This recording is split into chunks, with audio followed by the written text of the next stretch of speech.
흔들리지 않는 제자라는 제목으로 말씀의 은혜를 나누기를 원합니다. 제가 아직 예수님을 믿지 않았을 때, 예수님을 알지 못했을 때 이야기를 잠깐 여러분들과 나누기를 원합니다. 예수님을 알지 못했을 때는요, 제 친구들이 있었는데 그 친구들을 세 가지 부류의 사람들로 저는 나눠볼 수가 있었습니다.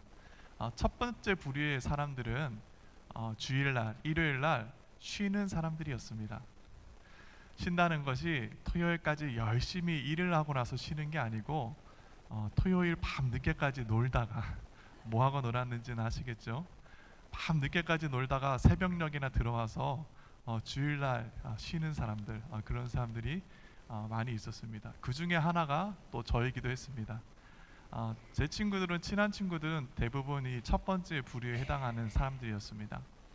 그리고 또 두 번째 부류에 해당하는 사람들이 있습니다. 이 두 번째 부류에 해당하는 사람들은요, 토요일 날 놀 때 그 술자리 가운데 부르면은 오기는 옵니다. 오기는 오는데 술을 안 먹는 친구들이 있었습니다. 왜 술을 안 먹느냐라고 이야기하면 대부분 나름대로의 이유가 있었습니다. 몸에 술이 안 받는다, 여러 가지 이유들이 있었는데 대부분 알고 보면은 예수님을 믿는 사람들이 많았습니다. 하나님께서 그들 가운데 지키고 보호하신 것이죠. 술을 먹지 못하도록 하나님께서 그렇게 행하셨던 것이 아닌가 생각이 듭니다. 마지막 부류의 사람들은요, 술자리에 불러도 나오지 않는 사람들이 있었습니다. 술자리에 불러도 나오지 않고요. 더 놀라운 것은 이 친구들은 수요일하고 토요일하고 주일마다 교회를 나가는 친구들이었습니다. 당시로서는요, 도저히 이해가 되지 않았습니다. 아니, 주일에 일요일날 쉬어야지 어떻게 교회를 나가나.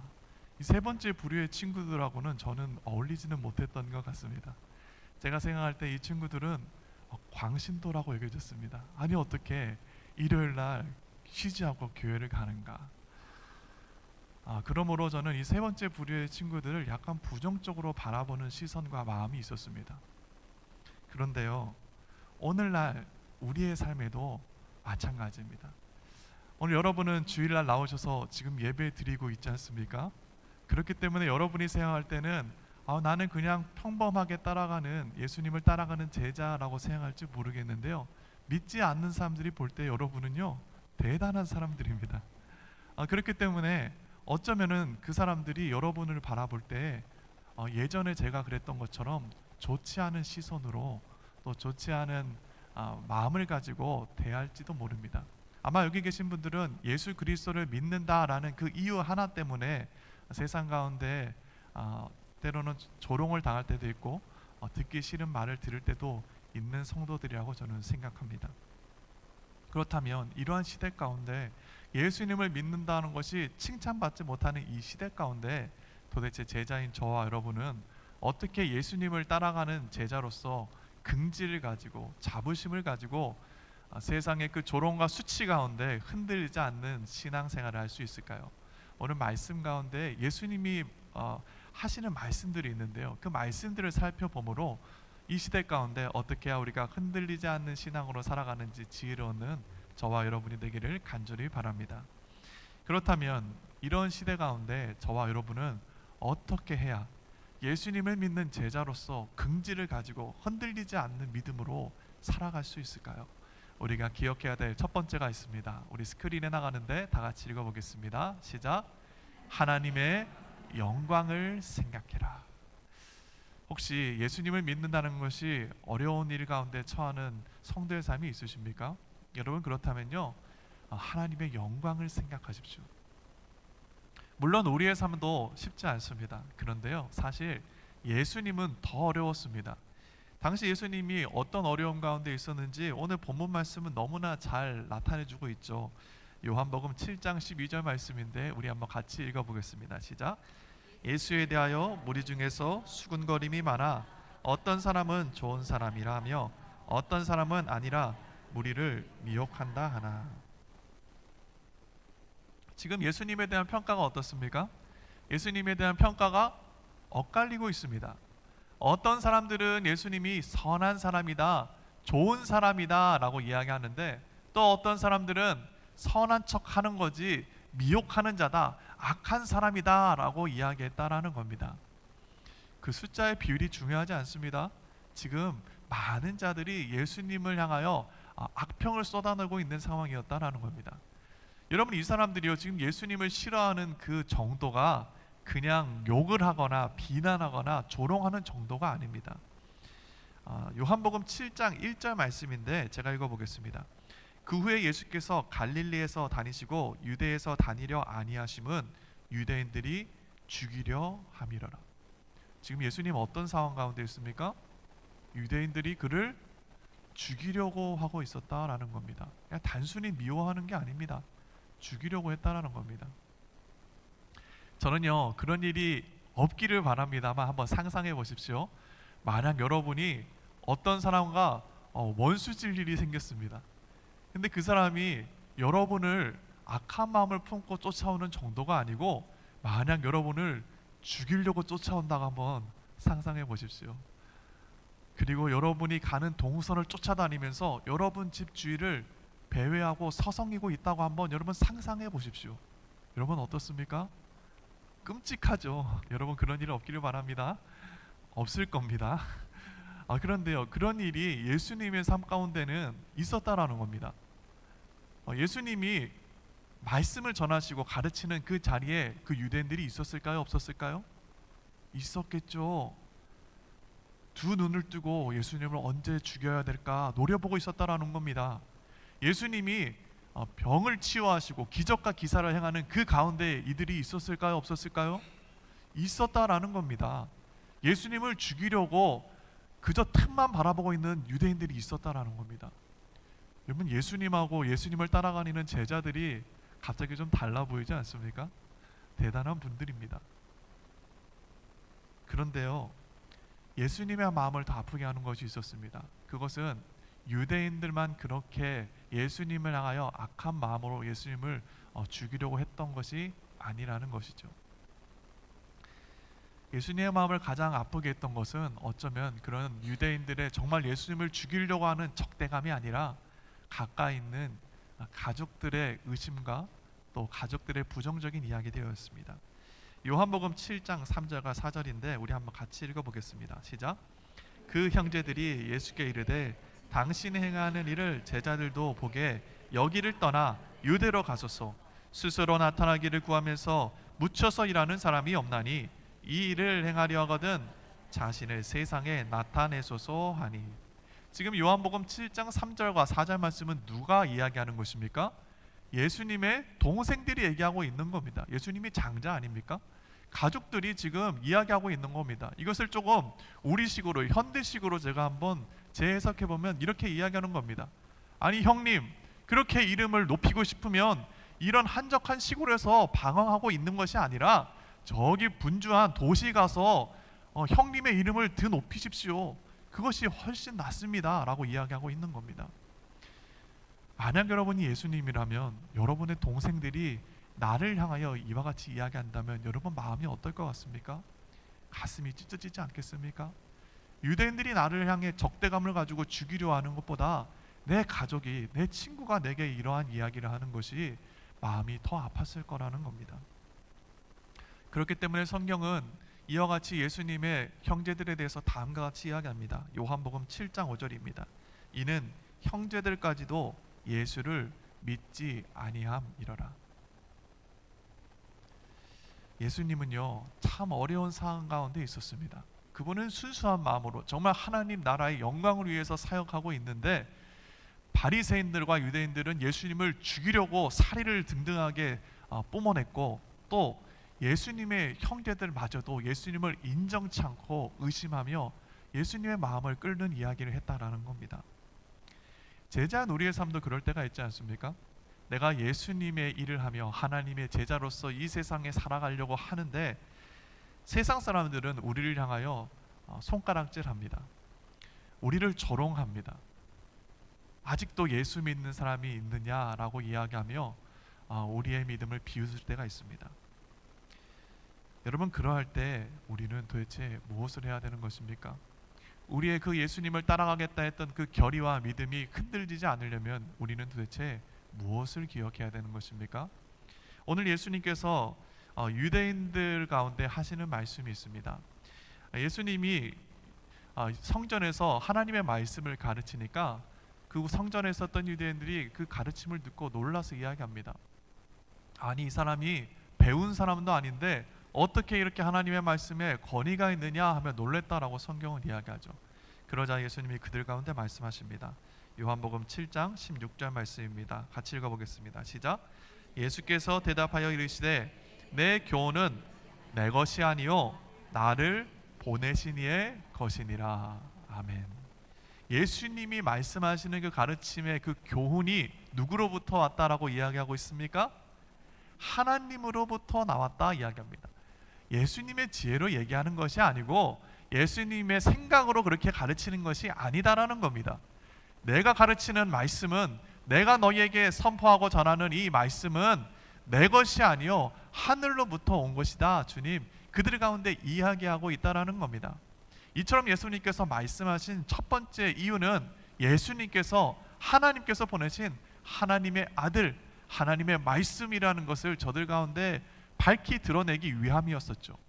그런데 예수님께서 이와 같이 말씀하시는 또 다른 이유가 있습니다. 그것은 유대인들이 지금 예수님의 말씀이 깊이가 있다라고 말씀하니까 그 칭송하는 것을 지금 내가 아니라 하나님께 있었다라고 하나님께 그 영광을 돌리기 위함이라는 것입니다.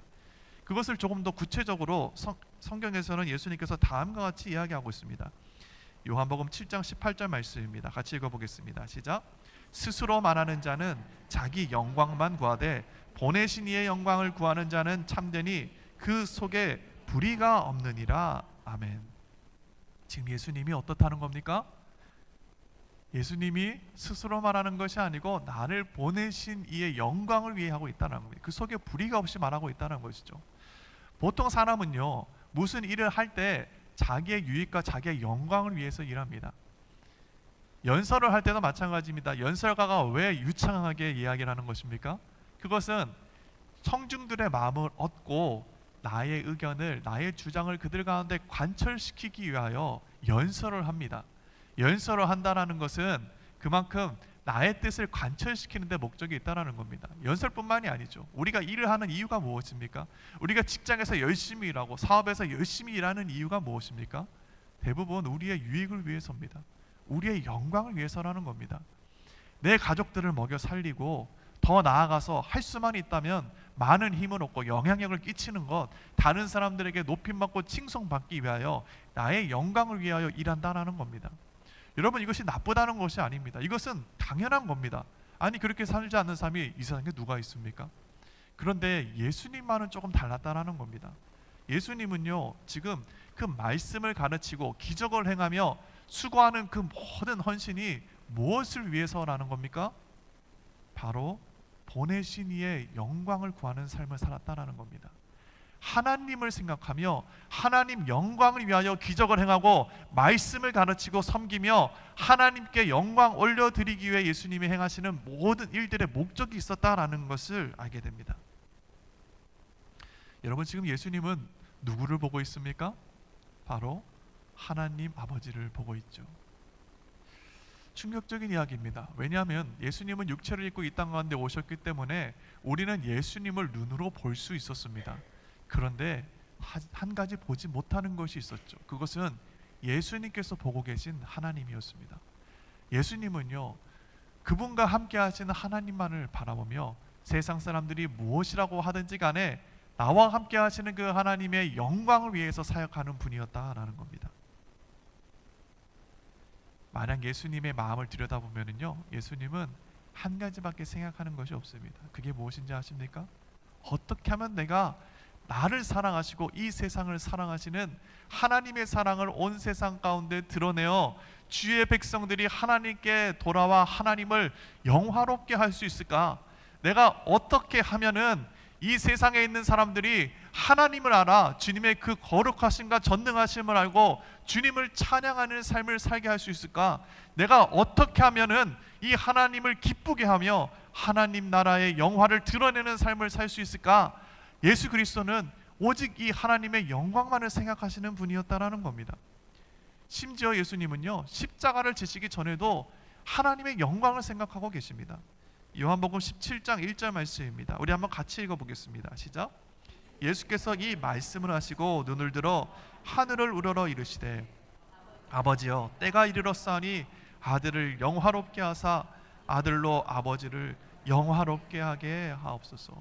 지금 예수님은요 이제 십자가를 지시기 바로 직전입니다. 십자가라는 그 끔찍한 사형틀 앞에 서시기 직전입니다. 그런데도 지금 예수님은 무엇을 생각하고 있습니까? 하나님 아버지의 영광을 생각하고 있다는 겁니다. 예수님은요 항상 자기를 보내신, 자기를 사랑하시는, 자기를 존귀하게 여기시는 그 하나님 아버지를 영화롭게 하기 위해 그 모든 사역과 인생을 바치고 있다라는 것을 보게 됩니다. 제자인 저와 여러분도 마찬가지입니다. 때때로 우리가 예수님을 따라 살아가는 그 제자로서 살아가는 삶이 쉽지 않을 때가 있습니다. 에이, 예수 믿는 삶이 뭐 저래? 너가 정말 예수 믿는 삶 맞아? 요즘 예수 믿는 사람 도대체 제대로 된 거 아무것도 없는데 너는 왜 아직도 교회를 다니고 있니? 라는 이러한 조롱과 수치의 말들을 들으며 우리는 신앙생활을 할 때가 있습니다. 여러분, 그런데요 그런 가운데 우리가 기억해야 되는 것은 오늘이 예수님의 모습입니다. 예수님은 무엇을 생각하고 계셨습니까? 그 가운데서도 하나님의 영광만을 생각하고 있었다라는 겁니다. 내가 이러한 상황 가운데 어떻게 해야 하나님의 영광이 드러날 수 있는가?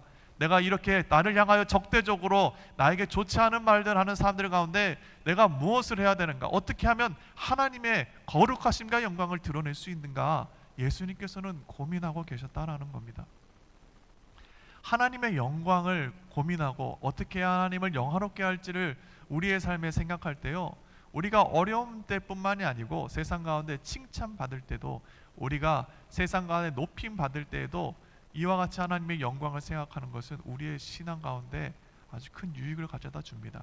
왜냐하면 그 높임 받고 칭송받는 것이 나의 지혜와 나의 능력이 아니라 바로 하나님으로부터 왔음을 우리가 기억할 수 있기 때문이죠.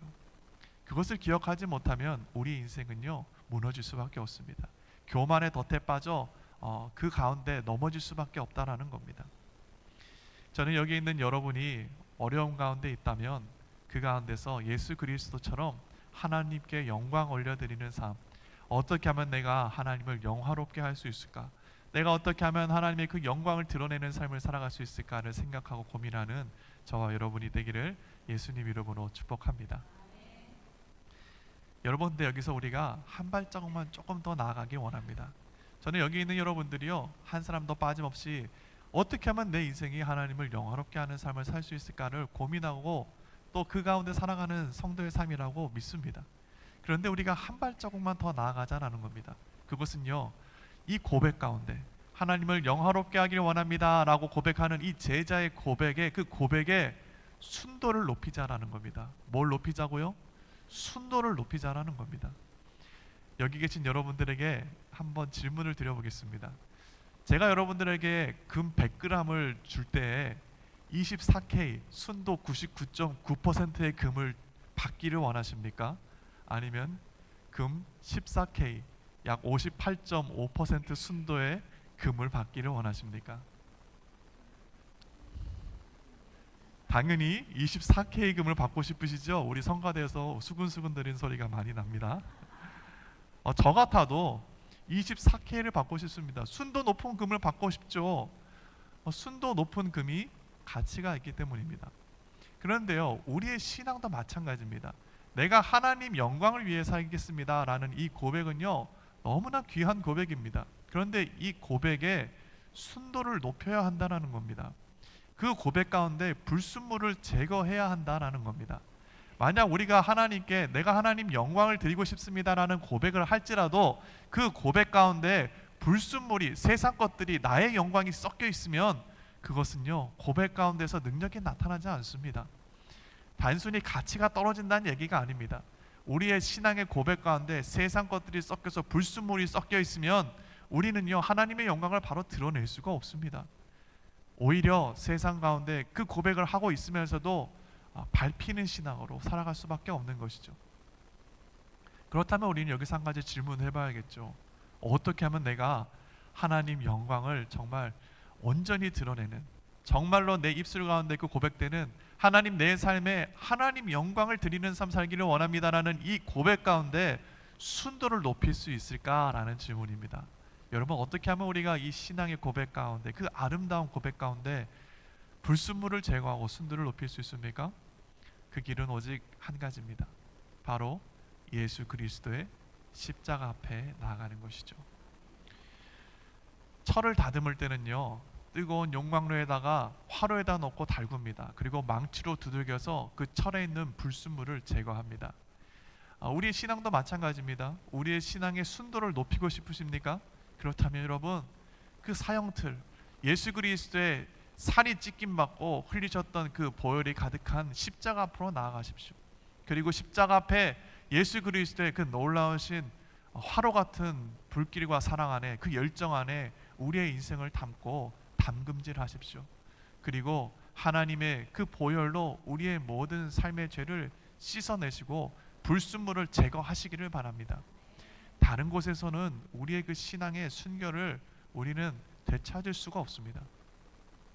오직 예수 그리스도의 십자가 앞에 나갈 때 다시 한번 우리를 찾아오셨던 그 주님의 놀라우신 첫사랑을 우리의 삶에 회복하게 될 때 우리의 삶은 뜨거운 열정으로 오직 진짜로 하나님께 나의 삶 전부를 드려 하나님 영광을 위해 살기를 원합니다라는 이 아름다운 고백의 높은 순도로서 이 세상에 하나님 영광을 드러내는 삶을 살아갈 수 있게 된다라는 겁니다.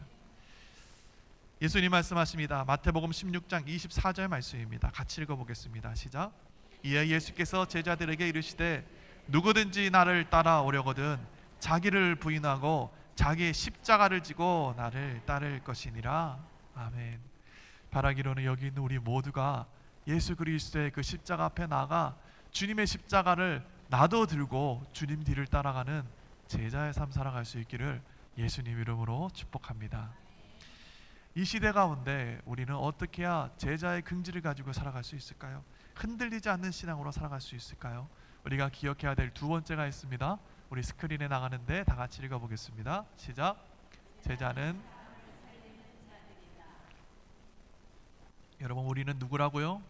우리는 사람을 살리는 자들입니다. 혹시 이 가운데 의사가 있으십니까? 아니면은 간호사분들이 계십니까? 의료계에서 사역하시는 분들, 일하시는 분들은요, 긍지가 있습니다. 어떤 긍지냐면요, 나는 사람을 치유하고 살리는 사람이다 라는 겁니다. 그 긍지가 의사와 간호사가 비록 쉽지 않은 일을 할지라도 그 긍지 때문에 그 어려운 일들을 감당하며 나아가는 것이죠. 여러분, 근데 우리도 마찬가지입니다. 우리도 사람을 살리는 자들이라는 긍지를 가지고 있어야 됩니다. 여러분은 어떤 사람들이라고요? 여러분은 사람을 살리는 제자입니다. 오늘 예수님 말씀하십니다. 요한복음 7장 21절 말씀입니다. 같이 읽어보겠습니다. 시작. 대답하여 이르시되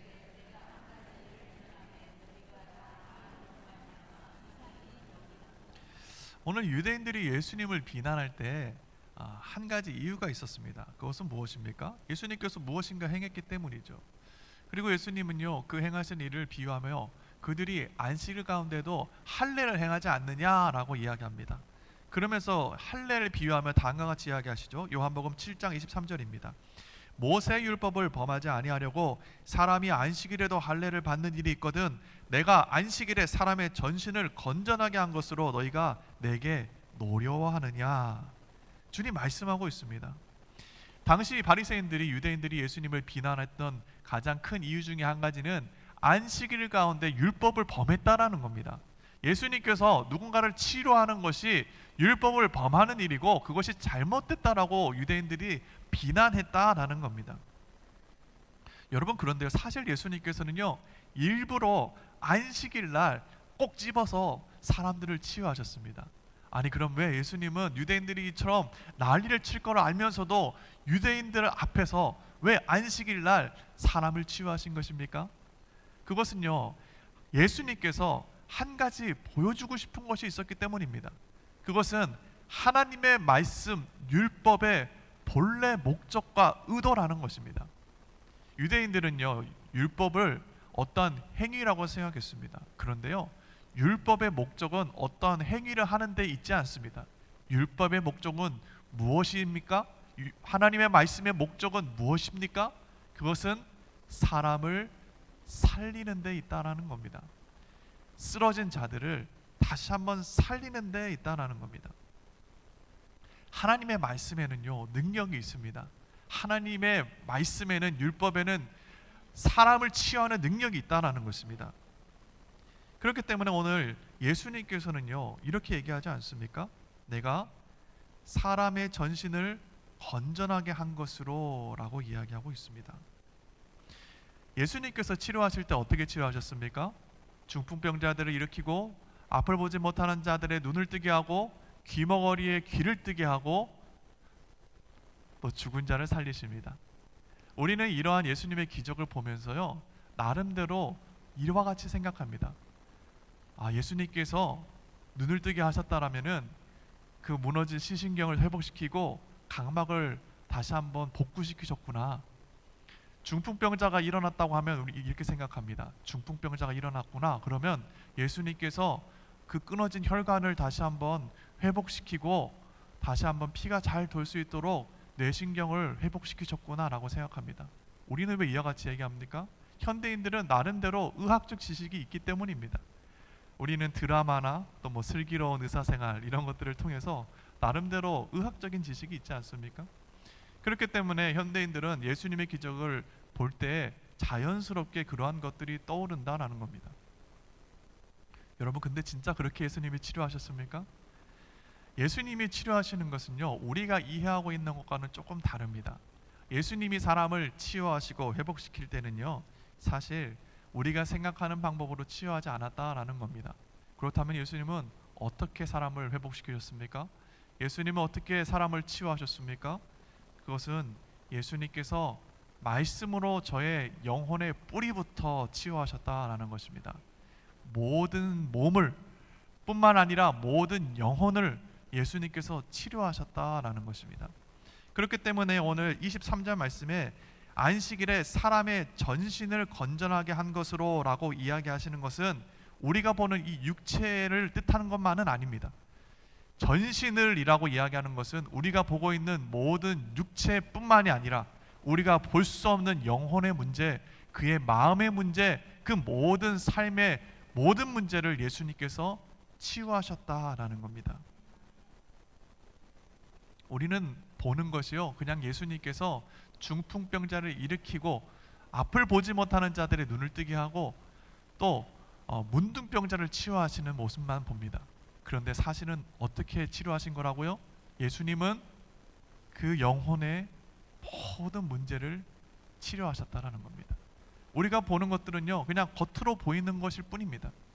마태복음 9장 5절 말씀에 예수님께서 치유할 때, 사람을 일으킬 때 다음과 같이 이야기합니다. 내 죄 사함을 받았느니라 하는 말과 일어나 걸어가라 하는 말 중에 어느 것이 쉽겠느냐? 내 죄 사함을 받았다라는 것이 일어나 걷는 것과 어떤 거라는 겁니까? 똑같은 말이라는 겁니다. 일어나게 되었다라는 것은 죄 사함을 받았다라는 것입니다. 그의 영혼의 문제가 그 뿌리부터 하나님께서는 그의 삶 전체를 회복시켰다라는 겁니다. 그러니까 그가 어떻게 된 겁니까? 육체가 걷게 된 것이죠. 오늘 말씀해 보면 요한복음 7장 23절 말씀입니다. 후반절입니다. 제가 읽어보겠습니다. 내가 안식일에 사람의 전신을 건전하게 한 것으로 너희가 내게 노여워하느냐?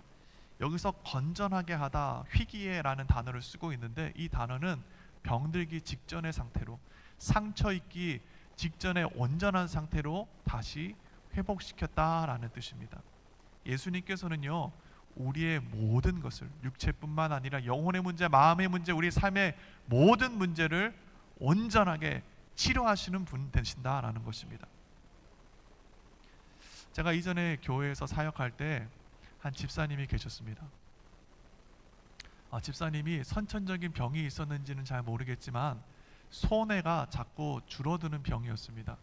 손해가 줄어들다 보니까 잘 걷지를 못했습니다. 누군가 이렇게 부축을 해줘야 예배당에 들어오고 스스로 걷는 데는 한계가 있었던 분이었습니다. 그런데도 그렇게 열정적으로 예배에 나와서 예배를 드립니다. 건강한 사람들보다 예배에 꼭 빠지지 않고 나와서 예배를 드립니다. 찬양할 때는 또 얼마나 열정적으로 찬양하는지요. 두 손을 높이 들고 벌 서는 것도 아닌데 아주 높이 들고 찬양을 합니다. 언젠가 제가 그 집사님에게 이렇게 이야기했습니다. 집사님, 몸은 좀 어떠신가요? 제가 몸이 치유될 수 있도록 함께 기도하겠습니다 라고 얘기했더니 그 집사님이 제게 이야기하는 겁니다. 목사님, 저를 위해서 기도하지 마세요 이렇게 이야기하는 겁니다. 아니요, 왜 기도하지 말라는 겁니까? 물어봤더니 저는요 이미 예수님께 응답 받았어요 라는 겁니다.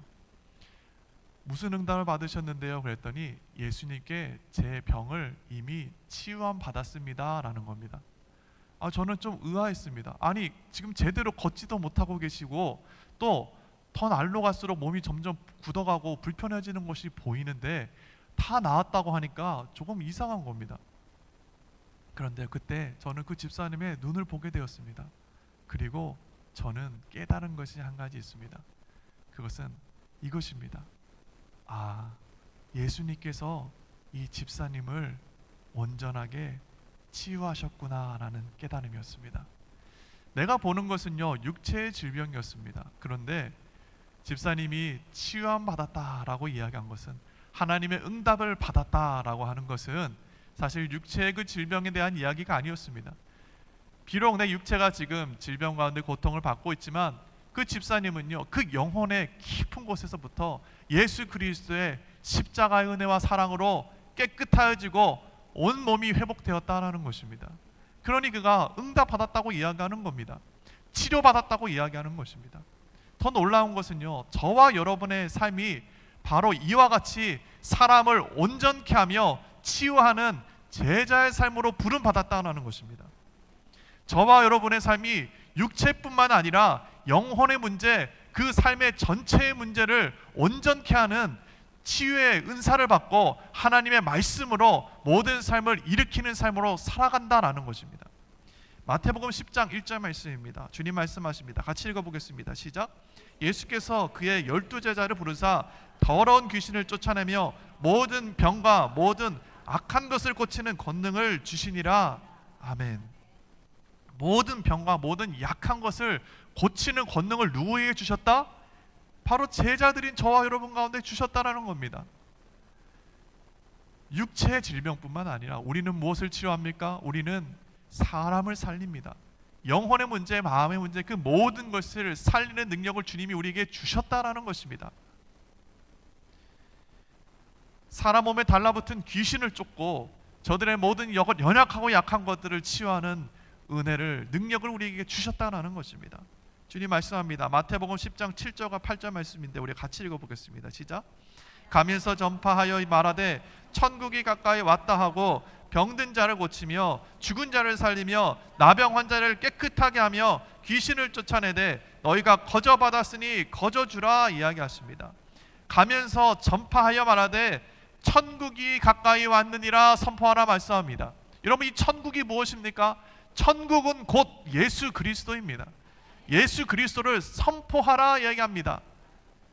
무엇을 하는 것입니까? 병든 자를 고치며 죽은 자를 살리며 나병 환자를 깨끗하게 하며 귀신을 쫓아내며 너희가 거저 받았으니 거저 주라 주님 말씀하고 있습니다.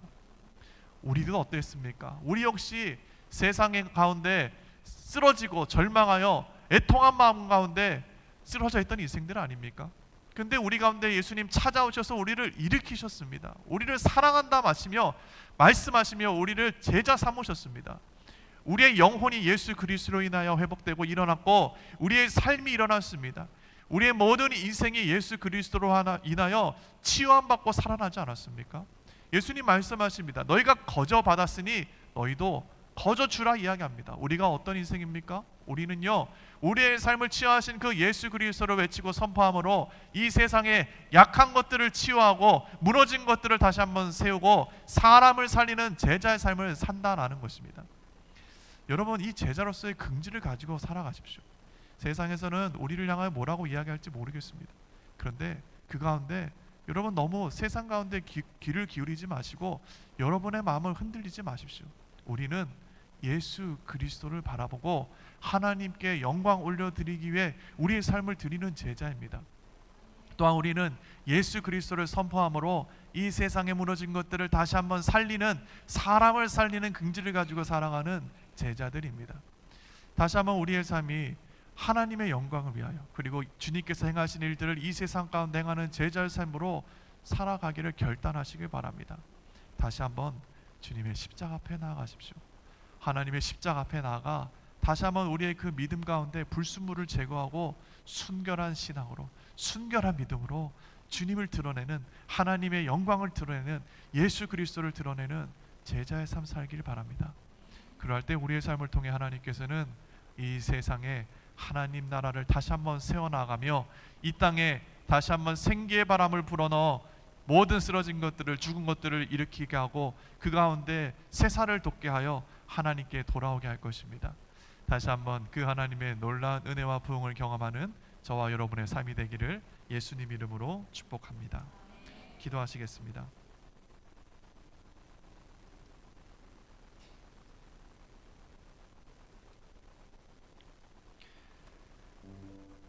이 시간 다시 한번 하나님 영광을 위해 살기로 결단하는 삶이 있습니까?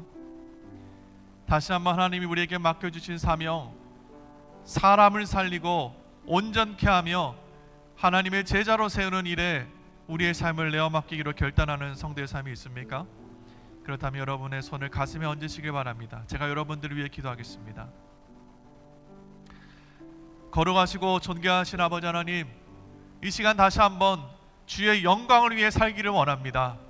하나님, 이 아름다운 고백 가운데 우리의 신앙의 불순물들을 제거하고 주님의 영광을 드러낼 수 있는 제자로서 우리의 삶을 축복하여 주시고, 하나님이 행하신 것 같이 이 세상에 얼그러지고 무너지며 병들고 쓰러진 것들을 예수 그리스도의 이름으로 일으키고 세우는 제자의 삶을 살아갈 수 있도록 은혜 베풀어 주시옵소서.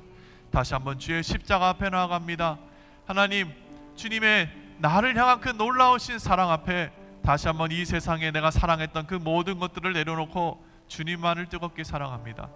하나님, 주님의 십자가 앞에 나아가는 주의 교회와 제자들의 삶 가운데 역사하여 주셔서 다시 한번 이 땅 가운데 예수 그리스도의 그 놀라우신 보혈의 은혜가 흘러넘칠 수 있도록 주님 축복하여 주시옵소서. 감사드리며 이 모든 기도 우리 구주 예수 그리스도 이름으로 기도드렸습니다. 아멘.